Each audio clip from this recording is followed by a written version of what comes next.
Mario, ano ba, Bessie Wap? Nagulat naman ako sa'yo. Ano ba yung kilig na kilig ka na naman? Eto na nga, Bessie Wap. Ipapakilala ko na yung official jowa ka! Meet Jacob! Ha, Jacob? Ayun. Hello.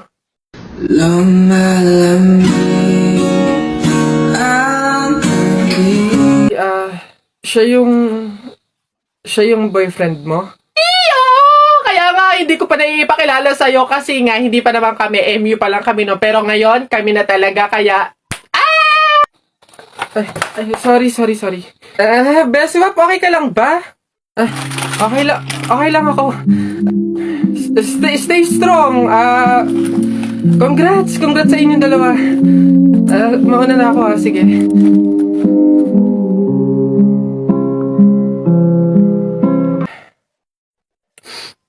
Wait lang, teka lang. Anong paki ko? Di magsama kayo. Bakit ako magsiselos? Ang papangit ninyo. Bakit ako magiging malungkot? Madami naman akong solusyon para maging masaya at kalimutan ka, ha? Ngayon, gagamit na lang ako ng Dream It kasi dito pwede ka makipag-chat kahit kanino. Di magkakaroon ako ng madaming kaibigan. Dito ko pa mahahanap yung true love ko. Tapos magkakapera pa ako. Alam niyo kung bakit? Kasi sa mga gift na matatanggap ko dito, pwede kong i-convert into cash. Kaya dito na lang ako kaysa sa inyo. Ang papangit ninyo. Diyan na. Wait lang. Kung mag-break kayo, sana nga mag-break kayo. Gawin nyo na lang din yung gagawin ko. Gumamit na lang kayo ng Dream It. Pumunta kayo sa TikTok account ni Kenkoy. Tapos click nyo yung link doon. Yun lang. Bye. O basta mga pare, ganito ang plano ha. Kapag andun na tayo sa mga inasal, isang PM1 na only rice lang yung o-orderin natin. Isa lang ha. Tapos PM2 na hindi naman only rice. Makakatipid na tayo nun guys kasi doon sa order na only rice tayo, hihingi ng mga kanin. G? Okay? G. Good day mga sir. Excuse me, order kami, no? PM1 isa na only rice, tapos PM2 na hindi naman only rice, 3. Hi kayo. Sinong maloloko nyo, ha? Wala na kayong maloloko dito. Alam na namin yung mga strategy nyo. Since mahal yung only rice, isang only rice lang yung o-orderin nyo. Tapos yung iba, mga mumurahin na. Ngayon, pag naubos yung kanin, tsaka nyo pupuntiryahin yung isang only rice lang na order nyo. Bubulos kayo ng bubulos, iisa lang naman yung in-order nyo only rice. Sinong maloloko nyo? Hindi. Simula ngayong araw na to, hindi na mangyayari yung ginagawa nung ganyan. Kung sino lang yung umorder ng only rice, siya lang yung kakain ng madaming kanin. Ay, bawal ba yun? Oo, bawal na nga. Ngayon, kaya wag na kayong magtangkang magdaya-daya dyan mga abutan ng kanin nyo na yan dahil pababantayan ko kayo. Pasok! Kala nyo tignan natin ngayon. Hoy guys, wala na tayong kanin. Hindi tayo lahat pwedeng humingi ng kanin kasi isang only rice lang naman yung order natin. May nagbabantay pa. Hay, nakikita at naririnig ko kayo ha? Tigil-tigilin nyo yung bulungan nyo at pandadaya nyo. Sabi ko sa inyo, kung sino lang yung umorder ng only rice, siya lang yung kakain ng madaming kanin ha? Porket may kasama kong iba tapos hindi kita pinansin, sasabihin mo agad na plastic ako sa'yo? Bakit? Totoo naman Sinasamahan mo lang ako kasi wala kang choice. Kasi ako lang yung available. Di ba mag-best friend sila? Bakit sila pa yung magkaaway ngayon? Sige, plastic na kung plastic. Ikaw, alam ba nila yung masama mong ugali? Di ba pumatol ka sa matanda para may pangluho ka? Bakit mo binibiring up yung mga ganyan? Hindi mo na dapat pinagsasabi yung sa atin ng dalawa kasi hindi yun yung problema natin. Andito na lang din naman tayo Lubusin na. Alam ba ng lahat na muntik ka ng mabuntis? Buti na lang kamo, walang nabuo. Charmaine, please, tumigil ka na. Ang sama ng ugali niya, guys, di ba? Eto pa. Dahil sa kakaluho niya, kahit wala naman siyang trabaho, lubog na siya sa utang ngayon. Wala ka pala Siyempre, kinilig ako kasi di ba yung power? Kaya kayong dalawa. For sure may sinasabi sa Jasmine sa inyo tungkol sa akin, no? Ha? Wala siya sinasabi tungkol sa'yo. Sa true. Tsaka kung may sasabihin man siya tungkol sa'yo, yun ay yung memories ninyong dalawa. Alam mo bang sobrang miss ka na niya? Posible. Hindi ako naniniwala sa inyo, umami na kayo. Totoo yun, Charmaine. Oo, hindi ako naging mabuting kaibigan sa'yo. Hindi tayo nagkaintindihan. Pero hindi kasi yung sapat na dahilan para siraan kayo. Para ilabas yung pinagsamahan nating dalawa, mabuti man o masama.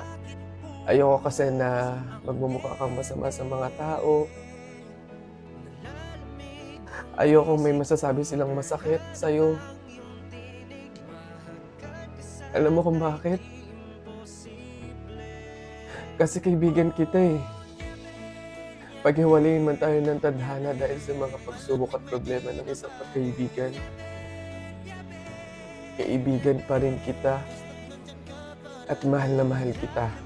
Ikaw bisig, may kababa sa aking dibdib. Marinig lang ang iyong tinig. Matutunaw din lahat ng nyebe. I-try ko daw tong Sting na may Burr brand.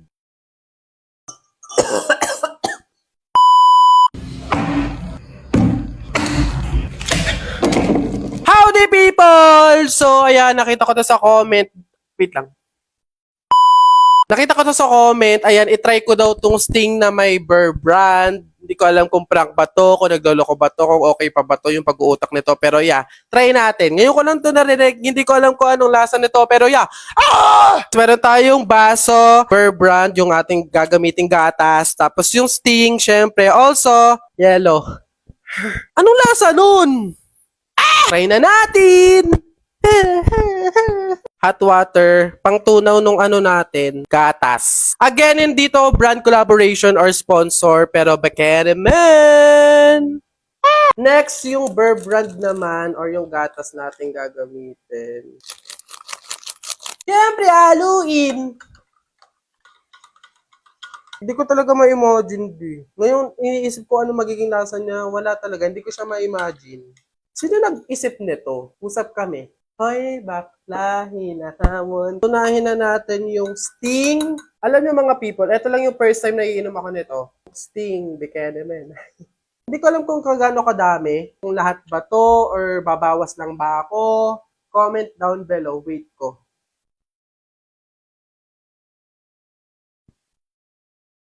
Siguro mga hanggang dito. Basta. Huwag kayong makailam. Okay. Oh, tinan mo para siyang strawberry. Tinan mo yung color niya. Konti pa. Para siyang naging strawberry drink. Para siyang lumapot, pero go with the flow. Bahala na kung ikamata. Tapos next natin yung lagyan natin yung yellow. Di parang kadiri siya. Naamoy ko siya, hindi ko bet yung amoy. Ha! Mukha siyang masarap tignan, pero pag inaamoy ko siya, hindi ko maintindihan, parang kanal. Dito na tayo sa sitwasyon na to, sa punto na to, hindi ko alam kung tama ako, pero ayan na yan. Moment of truth!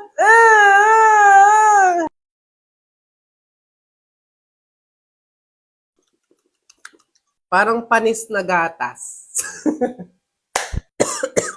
Makakaubo? Tama ba ako? Inubo pa siya, Day. Tingnan mo. Pabaligtad ko na, baka laway conscious ka eh. Papakita mo sa video, malaman kung anong lasa. Pangit, parang ano, panis, no? Basta kayo na lang mag-try. Try nyo na lang. Baka sa inyo masarap. Ganon. Baka ako maarte lang ako. Ganon. Try nyo na lang din.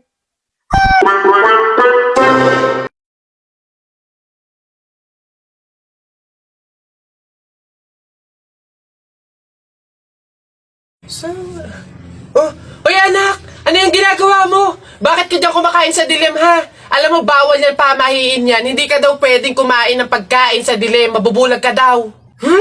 Eh, paano naman na hindi ako magtatago dito sa dilim para kumain? Eh, yung mga kapitbahay natin, wala nang ginawa na, kundi humingi na lang ng humingi. Oh, wala na nga rin tayo makain sa kakahingi nila, eh. Naku Mare, pasensya ka na. May dumating kasing biglang bisita sa amin. Nakakahiya't wala akong maipakain. Wala pa din naman yung mister ko. At saka hindi pa nun sahod. Baka naman meron ka dyan kahit anong pagkain na pwede maipameryenda. Sige na, nakakahiya naman kasi.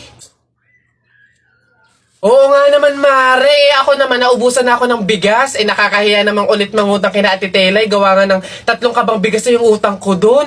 Baka naman meron kang maipahiram man lang dyan, miski 1 kilong bigas. Sige na. Tsaka nga pala, yung ipapaulam ko sa mga anak ko, itlog na nilaga lang. Nakakaawa naman yung mga bata. Baka naman pwedeng pakidagdagan, miski fried chicken. Dali na. Nako, Mare, pasensya ka na. Wala na rin kasi kaming naiyakin yun! Ito Mare, baka pwede na to. Pasensya na ha, paghatian nyo na lang. Yan, salamat Mare. Naku, babawi naman kami next life. Sige, salamat.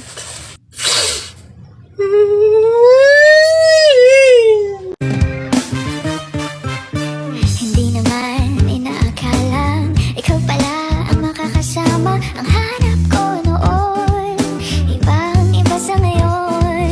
Ika'y dumating sa tamang panahon. Ikaw na ba yung dinalangin ko? Handa kong gawin ang lahat, magkapili ka lang. Walang hihigit sa'yo, ikutin pa ang mundo. Ako'y babalik sa'yo. Tanging ikaw ang sigaw ng puso araw-araw. Aminin ko na sa'yo, ngayon lang nagkaganto. Ako'y babalik pa rin sa'yo. Uy, Mare! Uy, Mare! Bakit? Napapansin ko, ba't parang ang lungkot mo ngayon? Nako, Mare, minsan kasi naiisip ko kung makakapunta ba ako sa langit pag namatay ba ako, ganun. Sus, yun lang pala Alam mo, may solusyon ako dyan sa iniisip mo. Ha? Solusyon? Ano naman yun, Mare? Di ba mahiin? Alam mo, sabi kasi nila, 24 hours daw na bukas yung gate ng langit tuwing Pasko. So, kung sino daw yung namatay ng Pasko, swerte daw yun kasi daw, diretso na daw agad sa langit yun. So, Mare, tara na, let's G? Ha? Aba, sira. Ay, bakit, Mare? Ipatingin mo na yung utak mo.